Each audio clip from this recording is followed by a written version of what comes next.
O Tribunal de Justiça de São Paulo protegeu os avalistas na recuperação judicial em recente decisão?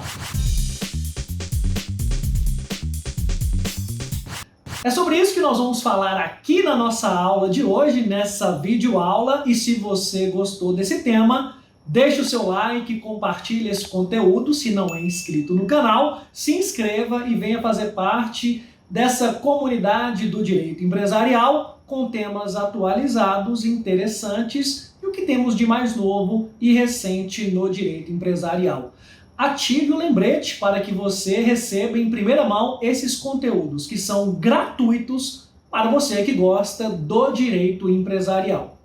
Pessoal, do que nós vamos falar hoje aqui nesse nosso vídeo? Sobre uma decisão recente do Tribunal de Justiça de São Paulo, da 22ª Câmara de Direito Privado. E nesse julgado, neste acórdão, muito bom lembrar que não houve uma decisão unânime. Pelo contrário, o placar super apertado de 3-2 a favor da tese do relator, que foi a tese vencedora. E eu vou tratar desse tema especialmente por um motivo muito especial. Porque existe uma súmula do STJ, que é a 581, que foi afetada diretamente por esse julgado do Tribunal de Justiça. Bem, afinal de contas, do que tratou esse caso? O que envolve este caso?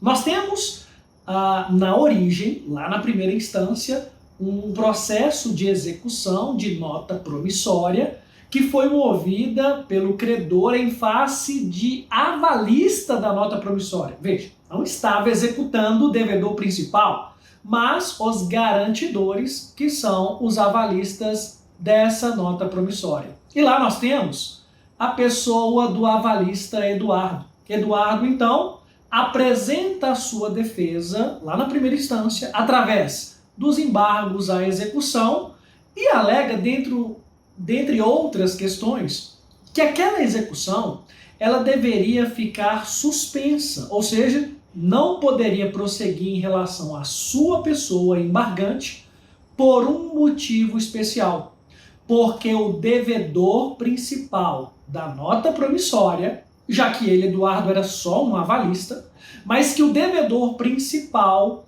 é uma empresa em recuperação judicial e que teve o seu plano de recuperação homologado em juízo. E lá no plano de recuperação constou expressamente que as ações e execuções em face de avalistas deveriam ficar suspensas durante o cumprimento do plano de recuperação.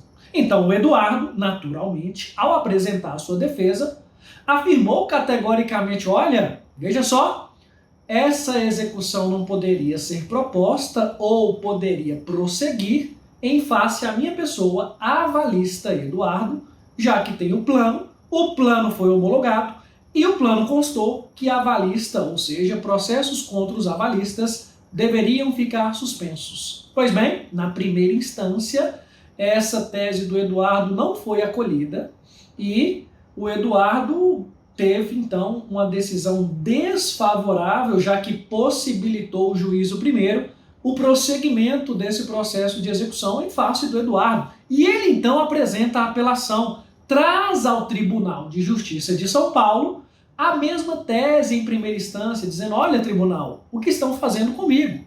Existe um plano de recuperação judicial. Esse plano foi homologado. E lá consta que os avalistas, eles, então, devem ter os processos contra si suspensos neste caso. Existe entendimento para os dois lados, é bom lembrar neste caso. Mas há algumas características aqui que são relevantes, que foram inclusive utilizadas na decisão de primeira instância. Uma delas é que, veja só, o artigo 6º, junto com o artigo 52 da Lei de Falência e Recuperação, prevê que, quando da recuperação judicial, o que está previsto, haverá então, lá no plano, como correto, a suspensão dessas execuções em face do devedor em recuperação judicial. A empresa que está em recuperação judicial. E ao longo do tempo, a jurisprudência veio se posicionando se essa suspensão, que era um benefício ou é do devedor em recuperação judicial, da recuperanda, se ele também atinge os coobrigados, terceiros garantidores, fiadores ou mesmo o avalista.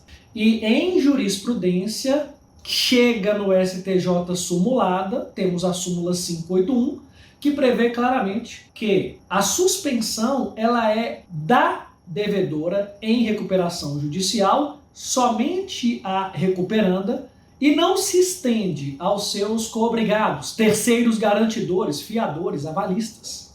Então a súmula 581 do STJ foi clara no sentido de que essa suspensão não se estenderá aos coobrigados, terceiros garantidores, fiadores e aqui no caso o avalista.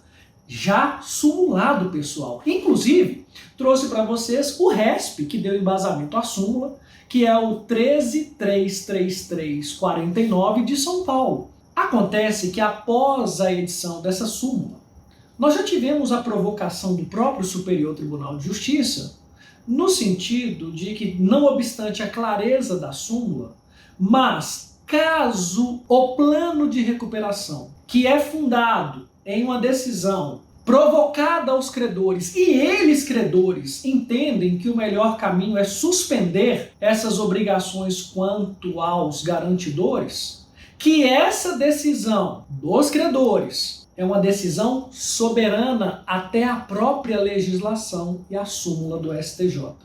Então nós temos entendimento do STJ também nesse sentido, ou seja, a decisão da Assembleia que homologa um plano de recuperação judicial, ou seja, que aprova o plano e é homologado em juízo, ela é soberana e sobrepõe inclusive a legislação. E aí o que nós temos de consideração quanto a isso? O que fez o Tribunal de Justiça? Olha, eu, relator, eu sei da existência da súmula 581 e não estou aqui para violar esta súmula. Eu sei que a suspensão é só para a recuperanda, que não se estende aos terceiros garantidores, coobrigados, fiadores e avalistas. Não estou aqui dando razão ao embargante, que aqui é apelante, Eduardo, querendo suspender esta execução.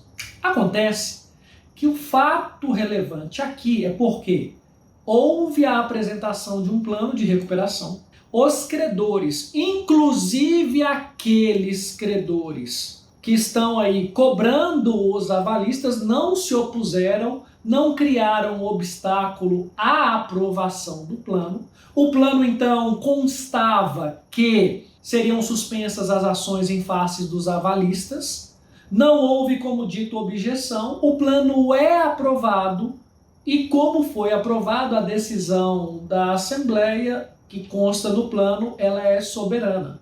Então não há violação da súmula 581, mas sim a validação dos efeitos do plano de recuperação. E aí, dentro do artigo 49, é bem verdade que no parágrafo 1º prevê que mesmo com a aprovação do plano, os credores mantêm os seus direitos e privilégios quanto ao devedor ou devedores. Sim, mas o tribunal traz aqui o parágrafo 2º, dizendo, tudo bem que existe essa previsão no parágrafo 1º, mas o parágrafo 2º deste mesmo artigo 49 prevê que o plano deve, e as obrigações, os cumprimentos, devem seguir as orientações da lei, salvo se o plano dispuser de forma diferente, validando, inclusive, aqui os efeitos do plano de recuperação judicial.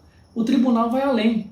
Ainda diz assim, olha, não cabe ao tribunal adentrar no que foi decidido pelo plano, nessa cláusula que suspende as execuções em face do avalista. Então, não é matéria de competência do tribunal. Entendeu, então, o Tribunal de Justiça de São Paulo, nessa decisão, neste caso, que há razão para os embargantes e apelantes, o Eduardo em especial, como houve previsão no plano, que deve então suspender o processo de execução. Então deu provimento ao apelo, determinou a suspensão da execução lá em primeira instância até o cumprimento do plano de recuperação judicial, inverteu o ônus de sucumbência para R$30 mil para o advogado do Eduardo e manteve então esses efeitos. Essa decisão não transitou em julgado ainda, terá recurso para o Superior Tribunal de Justiça, que evidentemente vai ter que ser provocado novamente quanto a essa questão, podendo haver decisão tanto de um lado quanto de outro, tá? Quanto à minha posição do professor José Humberto, eu entendo, veja só, que a decisão da Assembleia, ela é uma decisão soberana. Neste caso em específico, não justificou o relator se a Assembleia foi provocada e se ela, então, decidiu de forma soberana sobre a questão. O que disse o relator é que, como constou no plano essa suspensão de ações quanto aos avalistas e os credores não se opuseram, não impugnaram esse plano e ele foi aprovado, isso bastou para validar a cláusula. Então ele está dando validade à cláusula e não indo contra a súmula do STJ. Está validando o acordo de vontades que aconteceu perante o juízo de recuperação judicial. Esse recurso, que é uma apelação, ele é de número 1053.517, 1053.517, 30/30,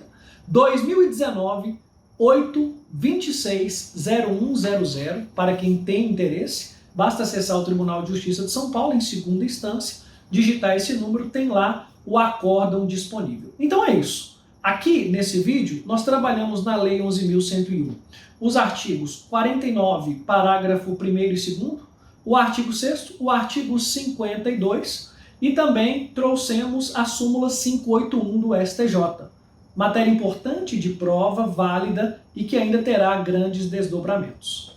Pessoal, se você gostou desse vídeo aqui, deixa seu like, compartilhe esse conteúdo, faça parte aqui do nosso canal, esse conteúdo gratuito que é disponibilizado semanalmente para vocês. Sempre muito bom estar aqui com vocês, um grande abraço e até o nosso próximo vídeo. Valeu, pessoal! Até breve!